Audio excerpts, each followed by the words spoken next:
Greetings, dear viewers. Imagine that today you woke up and discovered that all the mirrors in your house had disappeared. How would you style your hair, apply makeup, evaluate your appearance before leaving home? For most of us, such a situation would be a real catastrophe. However, there exists an amazing people in the world whose women create incredibly complex hairstyles and adorn themselves without a single glance in a mirror, and they have been doing this for many centuries. If you're interested in unique cultural traditions and amazing stories about how people adapt to life in conditions completely unlike ours, hit the subscribe button and turn on notifications. This way, you won't miss new episodes about unusual customs and traditions of peoples around the world that make us look at our own lives from a new angle. And today, we'll embark on a journey to northwestern Namibia to meet one of the most distinctive peoples of Africa, the Himba. The Himba people, or Ovahimba as they call themselves, are a group of semi-nomadic cattle herders living in the arid Kunene region on the border with Angola. Their population is about 50,000 people, and they are known for their amazing resistance to changes in the modern world. While many traditional cultures gradually disappear under the pressure of globalization, the Himba maintain their way of life practically unchanged for centuries. And one of the most striking manifestations of their culture is the unique appearance of women. The first thing that catches the eye when meeting Himba women is their skin covered with a reddish mixture. This mixture, which they call otjize, consists of ochre, animal fat, and aromatic herbs. It is applied to the entire body and hair, giving the skin a characteristic red copper tint. But otjize is not just a cosmetic product. In the harsh climate of Namibia, where temperatures can exceed 40 degrees, this mixture protects the skin from sunburn, dehydration, and insect bites. Additionally, it has antiseptic properties and helps maintain body cleanliness in conditions where water is a precious resource. The process of preparing otjize is a true art passed down from mother to daughter. First, women grind pieces of ochre mixed with bark from certain trees to a powder state. Then this powder is mixed with melted butter or animal fat and aromatic herbs. The recipe for this mixture may differ slightly among different families and is kept secret. Himba women apply otjize to their skin daily, and this ritual takes up a significant part of their morning. But if applying otjize to the skin might seem like a relatively simple task, creating traditional Himba hairstyles without a mirror is a real feat. Hairstyles among the Himba are not just an element of beauty. They have deep social significance. By the hairstyle, one can determine a woman's age, marital status, number of children, and even social status. It's a kind of visual passport that tells everything most important about its owner. Girls before adolescence wear 2 braids directed forward. When a girl reaches sexual maturity, her hairstyle changes. Hair is braided into many thin braids that completely cover the head. A married woman wears a headdress called erembe, a leather headpiece decorated with many thin braids. Erembe symbolizes respect for the husband and his lineage. Widows, after a period of mourning, remove the erembe and wear 1 braid at the back of the head. Now imagine that all these complex hairstyles are created without a single glance in a mirror. How is this possible? It's all about collective work and skill transmission. Himba women never do hairstyles independently. This is always a collective process involving several women, usually relatives. While one woman sits, others work on her hair, and each is responsible for a certain part of the hairstyle.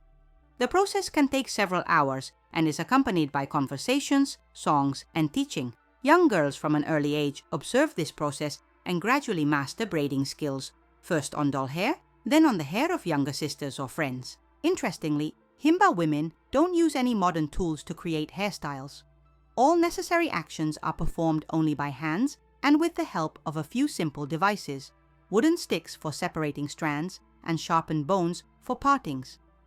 Hair is treated with a mixture of otjize and plant oils, which makes it more pliable for braiding and protects from drying out.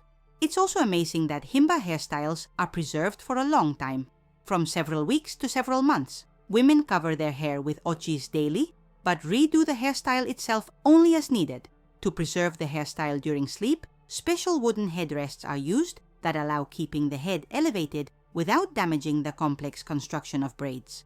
Now, let's talk about the decorations that complement the image of Himba women. They are just as complex and symbolic as the hairstyles and are also created and worn without the help of mirrors. One of the most noticeable decorations is the Omahona necklace, made from iron or copper beads, shells, and leather strips. This massive collar symbolizes fertility and prosperity. The larger and heavier the omahona, the higher the status of its owner. On their arms and legs, Himba women wear many bracelets made of metal, leather, and beads. These decorations are not only beautiful, but also have practical significance. Their jingling scares away snakes and other dangerous animals, which is important when working in the field or herding cattle. Interestingly, some bracelets are put on in childhood and worn for life, gradually increasing in size along with the woman's growth. Special attention should be paid to leather decorations on ankles called omohiva. They protect from snake and insect bites and also serve as a kind of amulet. It is believed that omohiva help a woman stand firmly on the ground both literally and figuratively, maintain balance when walking on rough terrain, and remain strong in life's trials. The process of making decorations is also collective. Women gather together to process leather, string beads, or forge metal parts. All these skills are passed down from generation to generation through practical learning. Little girls from early years participate in these gatherings, first just observing, then performing simple tasks, and then more complex operations. How do Himba women evaluate the result of their work without mirrors? They have developed other ways of control. First, this is tactile control. Women feel with their hands the symmetry and arrangement of hairstyle or decoration elements. Second, this is verbal feedback from other women who point out flaws or inaccuracies. Third, this is the use of natural reflecting surfaces, calm water in vessels or polished metal objects, although such opportunities are limited. It's worth noting that life without mirrors affects not only appearance, but also self-perception. In Himba culture, there is no concept of narcissism or excessive preoccupation with one's appearance. Beauty for them is not conformity to some abstract standards, but proper execution of traditions and observance of social norms. A woman is considered beautiful if her hairstyle and decorations correspond to her status and age, not because she looks a certain way. Interestingly, in recent years, with the growth of tourism, some Himba women have gained access to mirrors and even to photographs of themselves taken by tourists. Their reaction to their reflection often surprises observers. Many of them laugh or express surprise, not immediately recognizing themselves. Some anthropologists note that for people who grew up without constant access to their reflection, the concept of visual self-identification develops differently. They perceive themselves more through social roles and relationships with others than through physical appearance. Tourism, however, creates certain problems for preserving Himba traditions. On one hand, tourist interest helps support the community's economy and provides incentive for maintaining traditional lifestyle. On the other hand, constant attention to appearance can distort the meaning of traditional practices, turning them from important cultural rituals into tourist attractions. Some Himba women have begun creating special, brighter, and more noticeable versions of traditional hairstyles and decorations for photographing with tourists.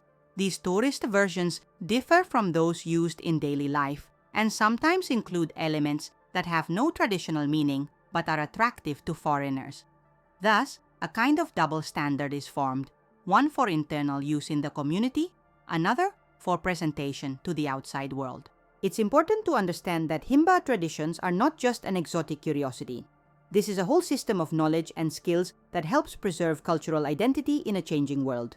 Each hairstyle, each decoration is a way to tell a story about oneself and one's place in the community without using words. In the modern world, where we are constantly surrounded by mirrors, selfies, and filters on social networks, the Himba experience may seem almost unimaginable. We are accustomed to constantly controlling our appearance, adjusting it according to changing beauty standards. For us, a mirror is a tool of self-control and often a source of anxiety. For the Himba, appearance is primarily an expression of belonging to the community and respect for traditions.